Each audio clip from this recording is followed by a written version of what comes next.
Hello students. तो आज हमारी हिस्ट्री की क्लास होगी।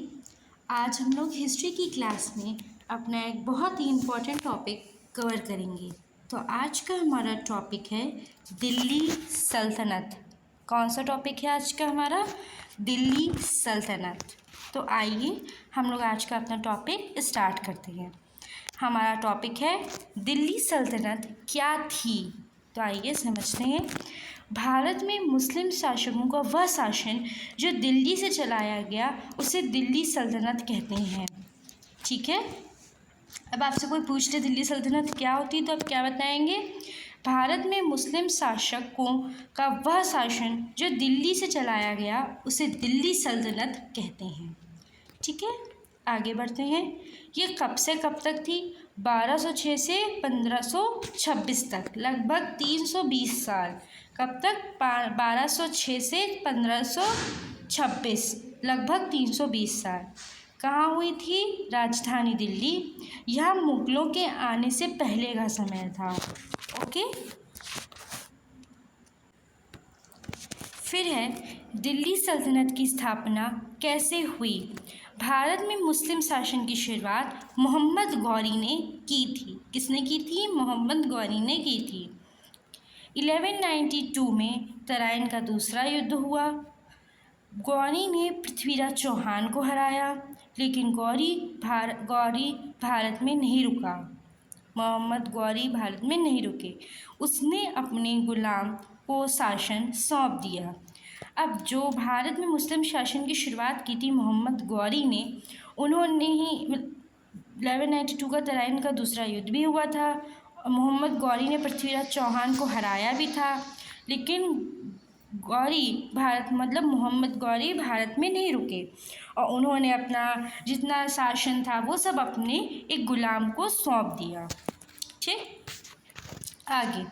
अब वो गुलाम कौन थे? वही गुलाम थे कुतुबुद्दीन ऐबक। कौन गुलाम थे? कुतुबुद्दीन ऐबक। और यहीं से 1206 में दिल्ली सल्तनत की शुरुआत होती है। मतलब यहीं से दिल्ली सल्तनत की शुरुआत हुई थी। ओके। दिल्ली सल्तनत में 5 वंश आते हैं। इन्हें याद रखना भी बहुत ज़रूरी है क्योंकि बहुत ही इम्पॉर्टेंट होते हैं। तो आइए हम लोग स्टार्ट करते हैं। मैंने इसमें आपको लाइन से 5 वंश के नाम लिख दिए हैं और उनके सन्स लिख दिए हैं, वो कब से कब तक थे। तो आइए स्टार्ट करते हैं। पहला था गुलाम वंश, खिलजी वंश, तुगलक वंश। चौथा था हमारा सैयद वंश। पांचवा था हमारा लोधी वंश। जो हमारा गुलाम वंश था वो 1206 से 1290 तक था। जो हमारा खिलजी वंश था वो 1290 से 1320 तक था। जो हमारा तुगलक वंश था वो 1320 से 1414 तक था। जो हमारा सैयद वंश था वो 1414 से 1451 तक था। जो हमारा लोधी वंश था वो 1451 से 1526 तक था। ओके। अब आइए हम एक एक करके सारे वंश को लाइन से समझेंगे कि कौन वंश कब से कब तक रहा। ये तो मैं आपको बता ही चुकी हूँ इस वीडियो में। कौन था, कैसा वंश था, कौन कौन आए, कौन कौन नहीं आए, आइए मैं आपको इस वीडियो में सब बताऊँगी। तो आइए स्टार्ट करते हैं। हमारा पहला वंश है गुलाम वंश। शुरुआत की कुतुबुद्दीन ऐबक ने। जो गुलाम वंश था उसकी शुरुआत किसने की थी? कुतुबुद्दीन ऐबक ने की थी। ओके। मुख्य शासक कुतुबुद्दीन ऐबक दिल्ली सल्तनत का पहला सुल्तान थे। जो हमारे कुतुबुद्दीन ऐबक थे वो दिल्ली सल्तनत के पहले सुल्तान थे। इन्होंने कुतुब मीनार बनवाना भी शुरू किया था और इन्हें ही लाल बादशाह कहा जाता था। ये बहुत दान देते थे। क्या कहा जाता था इन्हें लाख बादशाह कहा जाता था। ओके। इल्तुतमिश कौन है फिर? इल्तुतमिश। दिल्ली सल्तनत को मजबूत भी इन्होंने बनाया। सिल्वर कॉइन और कॉपर कॉइन इन्होंने ही चलाया था और सल्तनत को स्थिर भी इन्होंने ही किया था। किसने? इल्तुतमिश ने। ओके। रज़िया सुल्तान भारत की पहली और आखिरी मुस्लिम महिला शासक थीं। कौन थी रज़िया सुल्तान? भारत की पहली और आखिरी मुस्लिम महिला शासक। पुरुषों की तरह शासन किया था इन्होंने। कौन? रज़िया सुल्तान ने। ओके।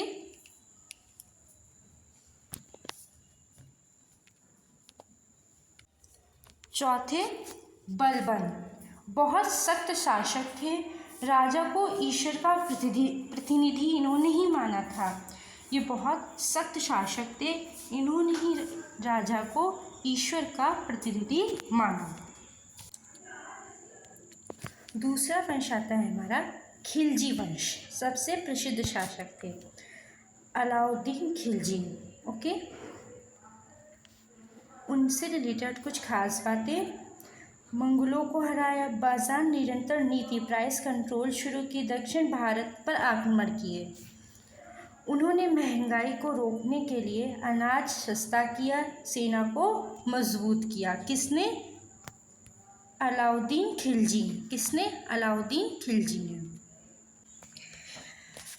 तीसरा वंश आता है हमारा तुगलक वंश। मोहम्मद बिन तुगलक। मोहम्मद बिन तुगलक, इन्हें पागल बुद्धिमान राजा कहा जाता था। ओके। इनके कुछ अजीब फैसले थे।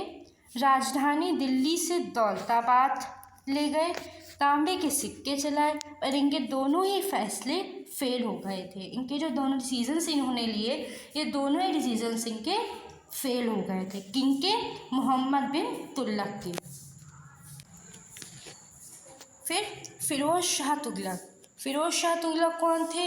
इन्होंने नहरें बनवाई, कई शहर बसाए, जनता के लिए इन्होंने भी बहुत काम किया। किसने? फिरोज शाह तुगलक ने। ओके।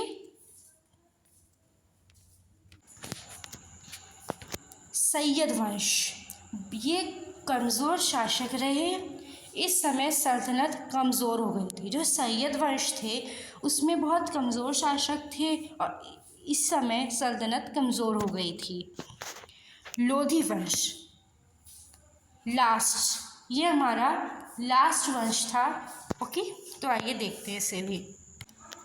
ये हमारे लास्ट लोधी वंश है, इब्राहिम लोधी। दिल्ली सल्तनत के आखिरी सुल्तान थे। 1526 में हार गए। किससे? अब ये किससे हारे थे वो भी आइए देखते हैं।